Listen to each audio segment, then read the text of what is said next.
people skills are important, both for within the business, but outside. And again, if it's our model. Our model is that you're going to grow to be senior. You need to be client facing. You need to be able to communicate, right?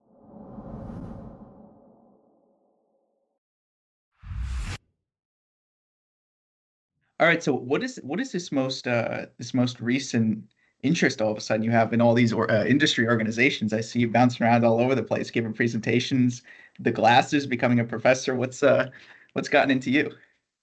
I think it's more. It's always been there.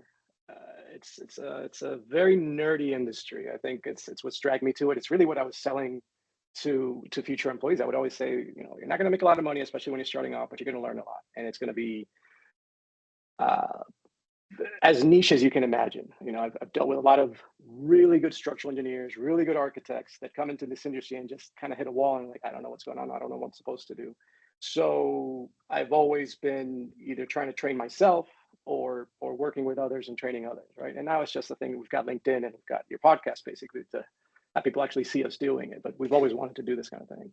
There's a recurring theme now that I've been asking on the show, and you're actually a good bit younger than the folks that I've been asking as of late. But there's this uh, there's this kind of pessimism and it's a good word, the angry kind of Grumpy old angry man kind of veteran. deal. Yeah, yeah, yeah. We're Yeah. not going to make any change here. It's a dead industry. This and this.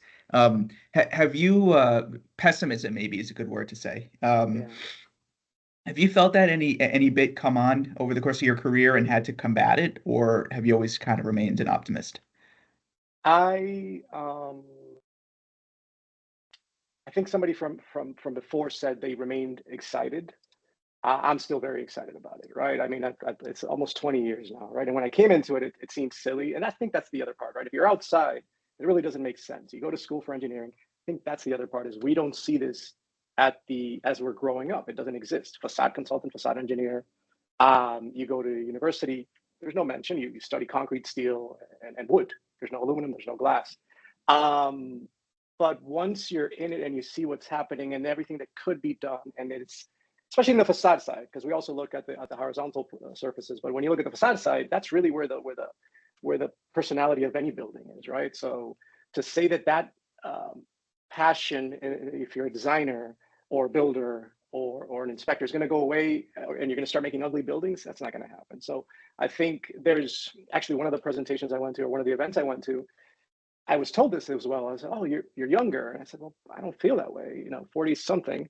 And they said, "No, no, no, you don't understand. Everybody that is a consultant is maybe almost twice your age, right?" So I said, "Well, we're working to make another generation, but it wasn't on purpose. We just felt, look, it needed to happen. And again, at least in the U.S., there's not a school that I can tell somebody, you know what, if you want to do this, here, go to this school, take this class, come see me in 4 years, right? It really was go work for one of those guys and find a mentor that's gonna kind of guide you through this thing. So no, I'm definitely not pessimistic. It's quite the opposite. I think at one point with Elliot, we were talking about the types of clients, and yes, there's going to be a type of client that just says cookie cutter all the way, and that's the way this job is going to pencil. There's another one that says, I don't want anything that anybody else is doing.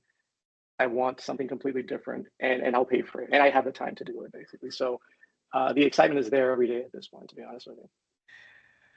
All right, I got a story, and fortunately, I try to remain very or rather agnostic on this podcast, but I also get to kind of experience the day-to-day of the industry and share insights. And so I'm working on a project, institutional project, existing building renovation, and the architect is not local. So local team, local GC, obviously the institutional owner, local facade consultant, local glazing contractor that, does all these types of projects. Architects spec something, and granted, there were a lot of really challenging parameters on the project, meeting the new energy code, ventilation requirements, ADA compliance with these units, certain size limitations. And let's say it got to the point where the DD set came out and the specifications came out, but they were incomplete. And it was a little bit of a, well, now glazing contractor and manufacturer figure it out type of thing. Um, and now there is a little bit of a chaos happening behind the scenes around who's proposing what. Is it going to comply with the requirements? And then when you deal with some of these institutional players, there's a little like weird kind of committee type thing you have to go A by risk where, assessment committee that everything is well, now risky. right, the environmental person is chiming in, the maintenance guy is chiming in, the director of student housing is chiming in, and you got to like get it by 20 people who are going by a vote. So Mhm. there's just this huge disconnect between the actual manufacturer and the end user or the owner that's going to get um, have to deal with the product on a day-to-day basis. And you're playing this game of telephone, and who knows if what you're communicating to the sub, to the GC is and being filtered in a certain way based on, their own incentives or narratives or motives of what they're trying to push. Bunch of different questions I could ask off of this, but like I think one aspect of how do you think kind of the virtual nature of the industry where you can have parties from, suppliers from either overseas or different areas of the country, even design professionals. You can have an architect from 300 miles away from the project, 500 miles away from the project, where they're not local, where they're not actually seeing the product, and they're just kind of chiming in and throwing out a document. Do you think it's hurt our industry? Was there a time when like you had, as much as there was a little bit of animosity, everyone would huddle up and be like, we got to figure it out, we're all right here and let's do it, whereas now you just have somebody throwing out a badger from who knows where and it's causing all kinds of chaos? There's a few things in there. So two things I can track it down to, and this is through conversations with other consultants, with architects, with glazing contractors. It's how much people want to pay for anything, right? Everybody wants to pay X, but X doesn't necessarily equate to the amount of work or effort or manpower needed to perform, right? Be it preparing specs, be it preparing drawings, be it designing a system. So that I feel is one of the main things that has watered things down, right? When you mention international and even local, it's a matter of a potential client thinking, if you won't do it for this much, I know I can find three other guys that will. But that guy doesn't understand that those three other guys are not understanding what they're getting into, typically, right? And that goes again from the designer all the way down to the glazing contractor. Um, the other part of it is the I guess the risk aversion of some of the designers saying that, we've seen that kind of here where it's like the less I say, maybe the less liable I am. And if I can pawn this off onto the glazing expert, or the facade expert, be it the consultant or be it the glazing contractor, then I've done my job and I'm going to stay out of trouble. And I think that is where the lawyers come into that conversation. I always feel that, if you're really going to be saved by omission, I mean, then why even kind of offer the service, especially if you're a consultant. If your take as a consultant is going to be, I'm not going to say anything because I could be liable, then don't do it, right? And if you're a designer and say I'm not going to design anything because I could be liable, probably you should probably not do it either. But again, it's I think both of those, if you think about it, maybe are tied to money. One is the initial incentive to sell the product and not get paid enough, and then the other one being you could potentially be sued if you say too much or if you say the wrong thing, and if you don't follow through with, especially in the case of specs, if you don't follow through with exactly what is on the specifications and you're responsible for enforcing those specs, now are you kind of stabbing yourself in the heart with your own specs? Basically, I think those are the two things I've seen there. How do you balance, first of all, how do you handle if you feel like there's something you want to or need to say and you're not being heard? And also knowing when to shut up and maybe communicating your concerns, but also saying, I have my part here and this isn't my building, so I'm just here to make recommendations. How long do we have? This is actually this got deep, deep, deep.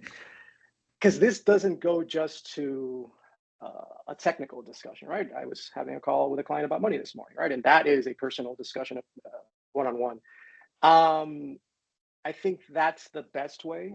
You don't want to send an email or a notice or an engineered letter as your first salvo saying, there's a problem and you need to go fix it, right? It's too late at that point. I'll be in the middle of meetings kind of texting the client saying, look, this might not be in my scope, but we need to talk about this, et cetera, et cetera. So that's the usual approach. And I think it builds a level of trust. The other part where I said it could get really, really deep is that everybody's different, right? So there are people that you can't, even within a team of let's say owners reps, I know that so and so I can tell about this, and then he'll be able to communicate it to the rest of the team. This other person, they're going to basically start a fire immediately when it's too soon, right?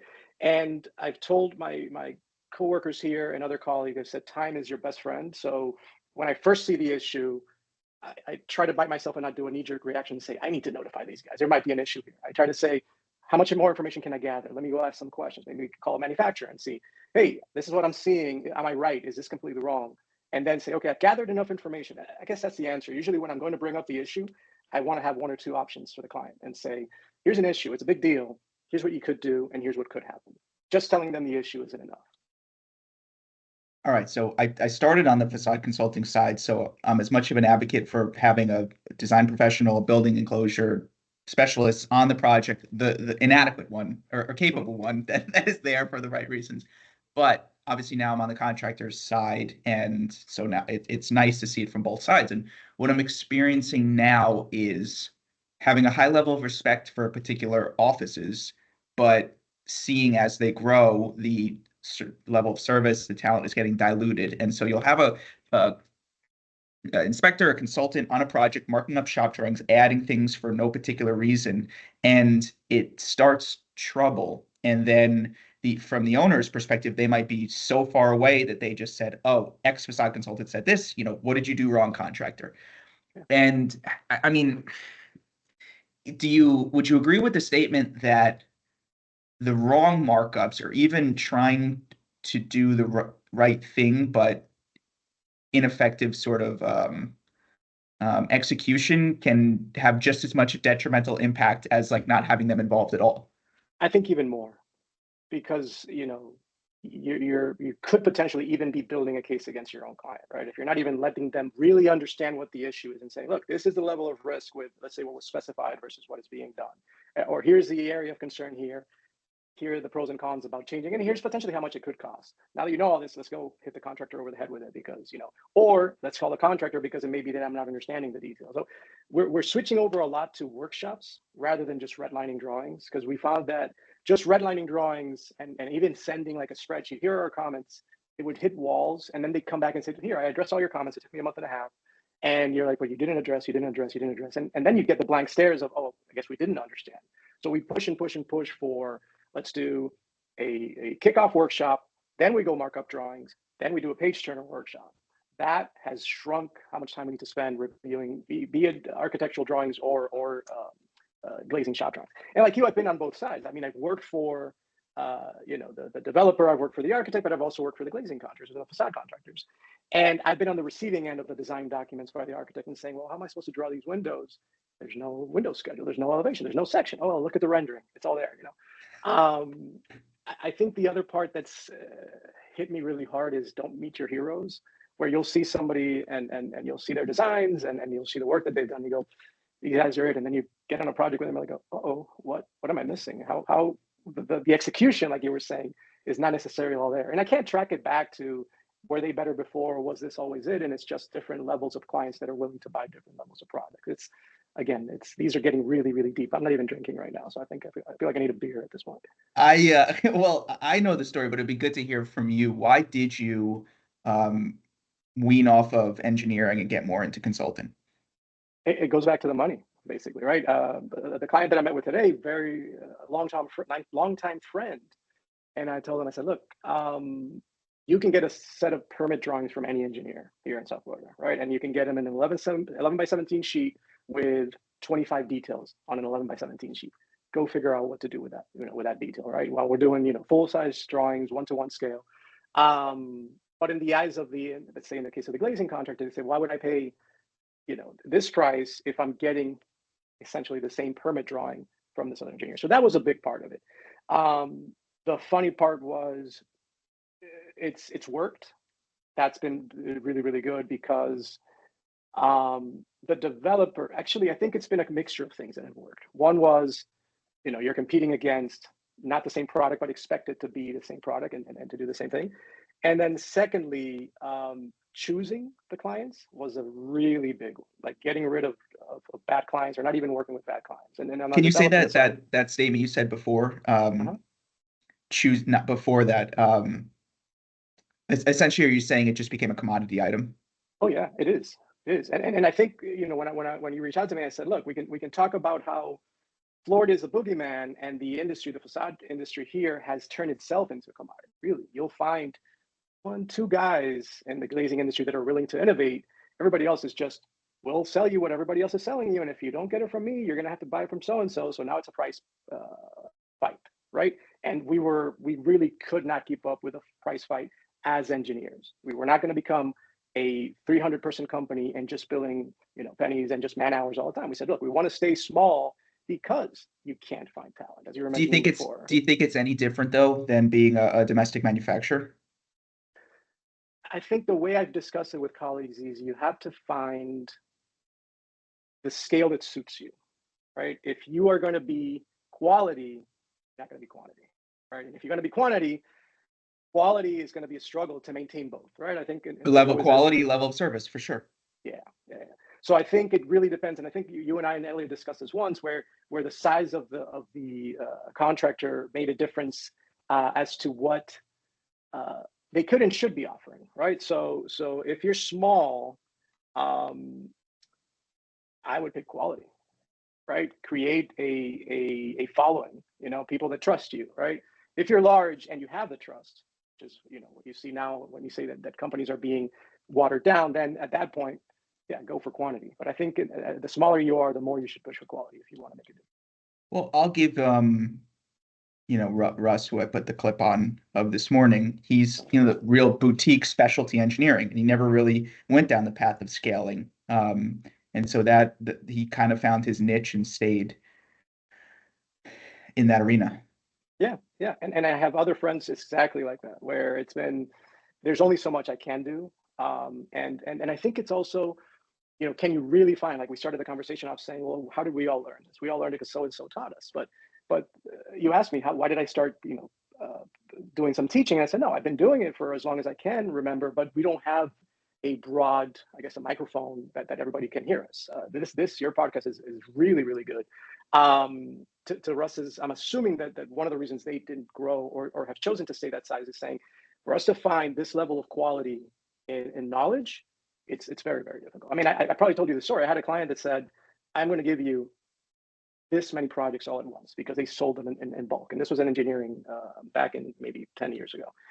And he said, I'll help you hire the staff. I'll basically help you scale your company from 3 guys to maybe 20 in one go.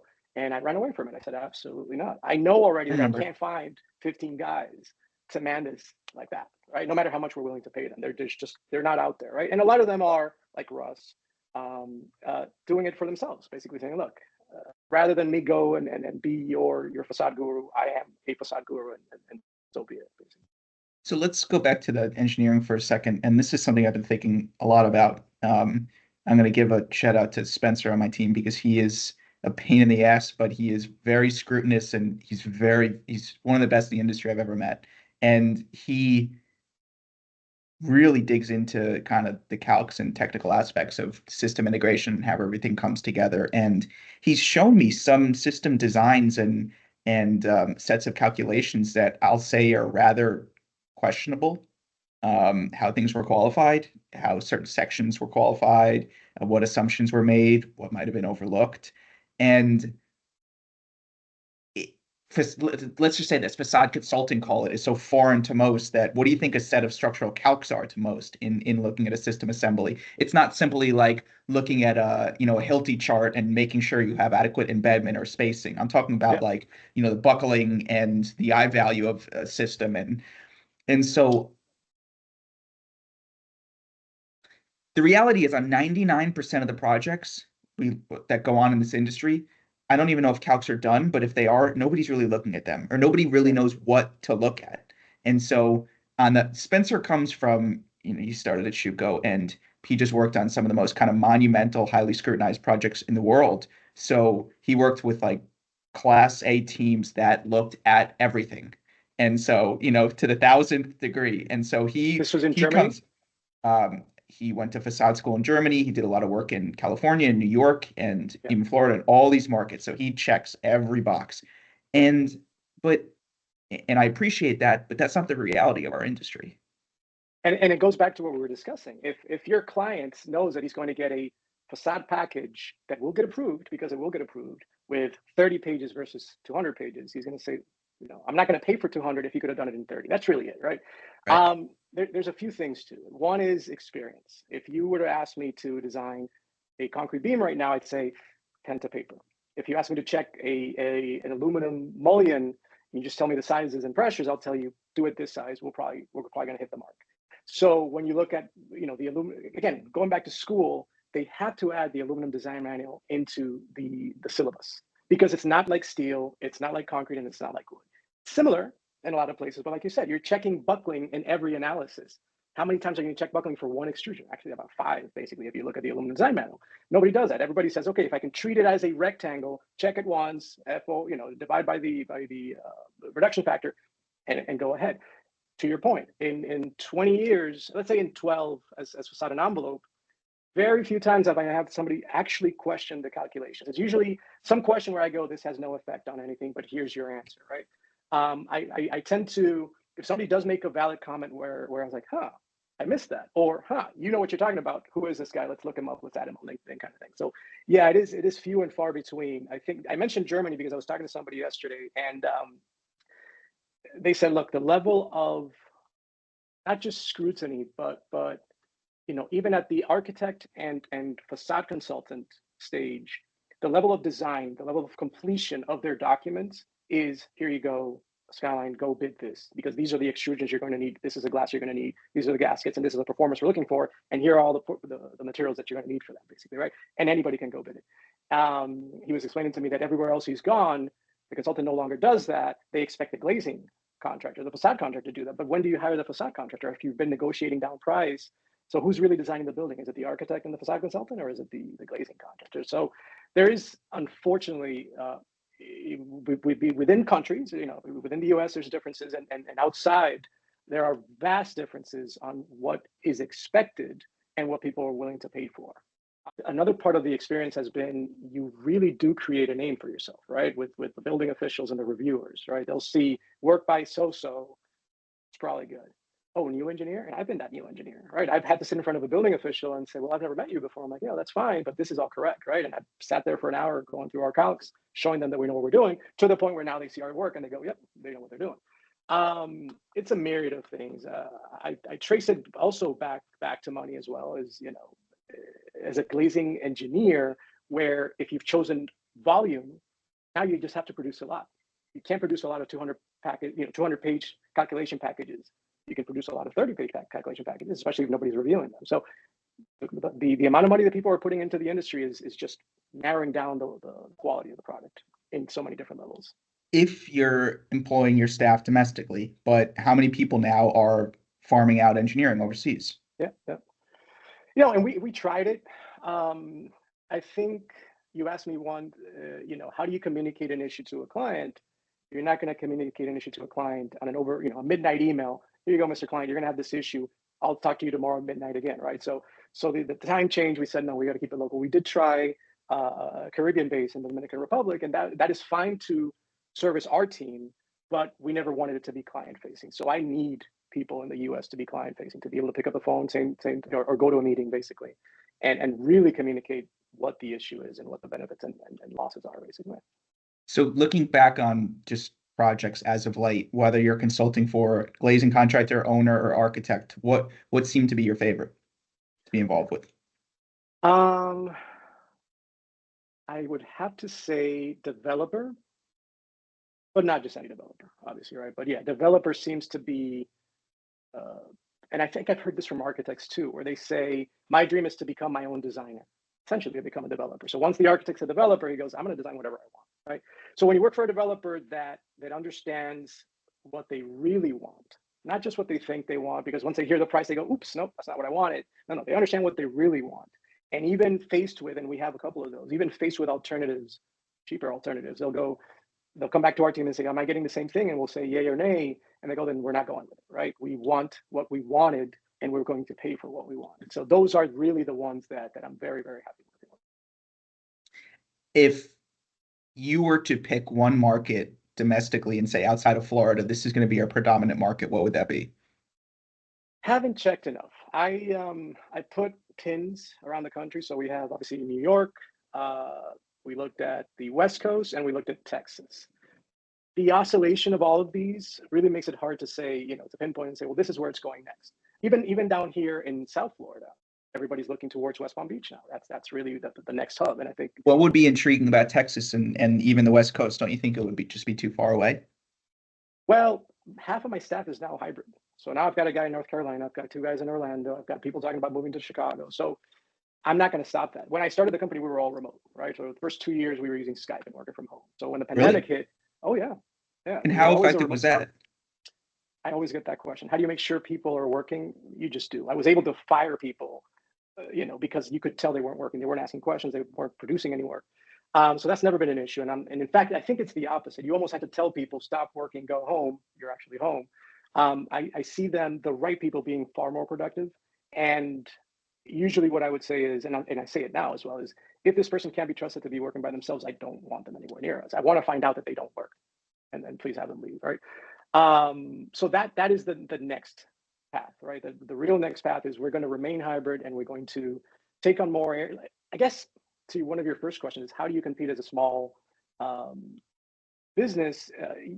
There's only so many quality projects that I'm going to find in South Florida, right? There's only so many that I can find in New York. There's only so many I can find in the West Coast and in Texas. So that's the other part, is if we're trying to pick a certain level of quality, we're going to have to spread out the square footage basically of areas. So let's hear it from you as a business owner. You can successfully succeed and excel as a remote organization predominantly.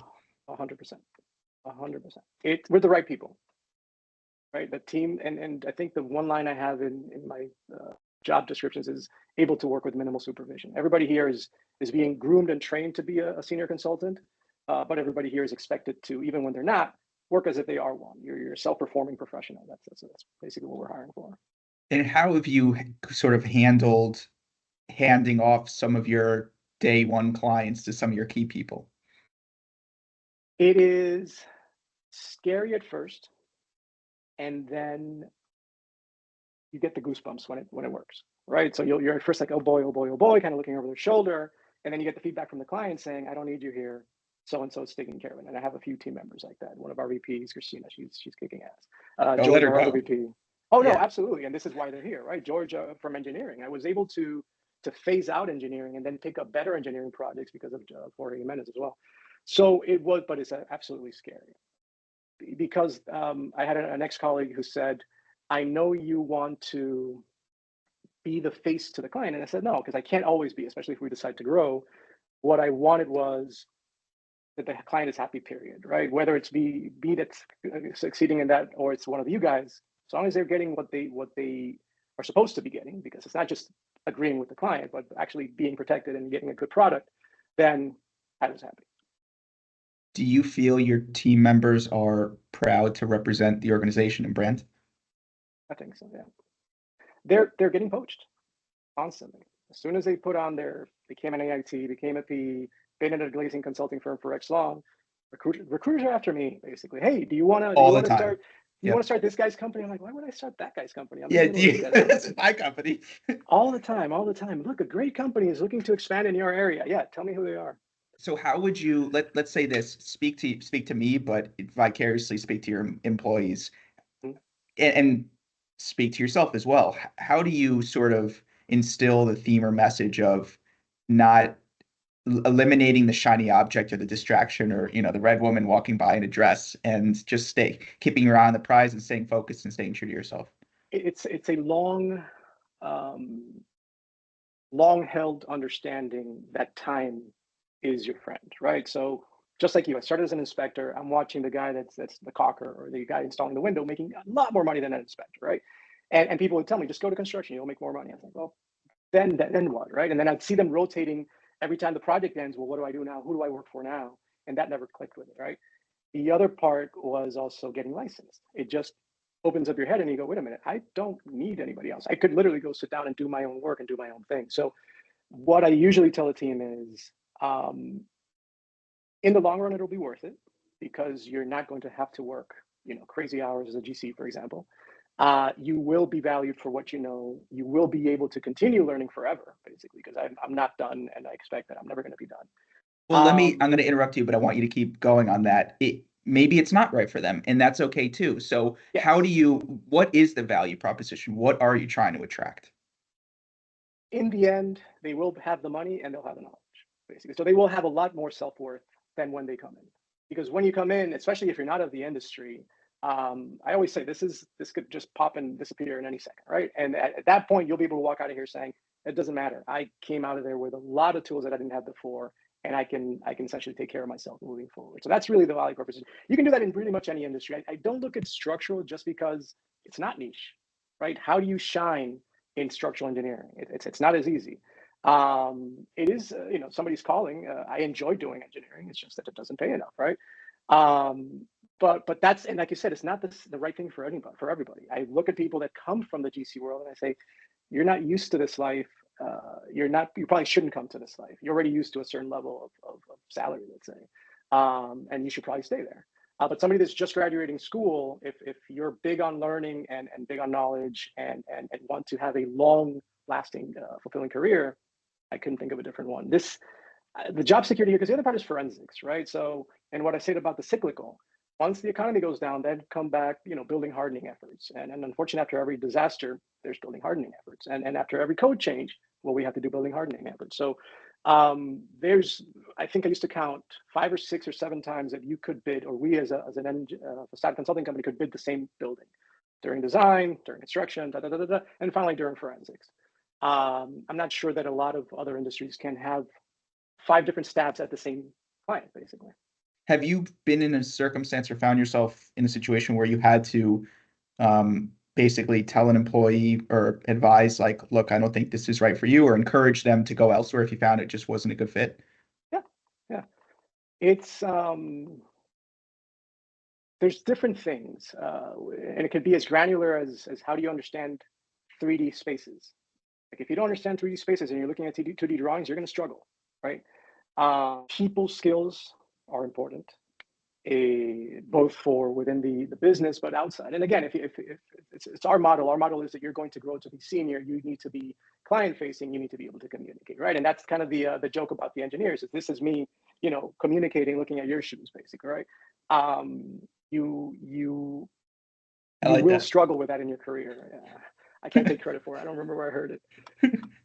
But yeah, it's the let's call it the sad part of it, where it doesn't always work, and sometimes you do have to say, look, let's part ways, and it's always been with respect. I still talk to most of our former employees, and and it's always on really good terms. Yeah. Jesus, I didn't even realize it's 1:30. So I want to continue this on another podcast, but to end it, I want to acknowledge you for it. It's really difficult maintaining a growing company culture, and it sounds like you've really excelled in that. So keep going, and I encourage all your employees and the entire team to praise you for that, because it takes a lot of patience on your end, and it must have not been easy. I'll say that. I'm gonna try and not cry, so let's end it there. Thank you. Of course. All right, we'll talk Talk to soon. you soon.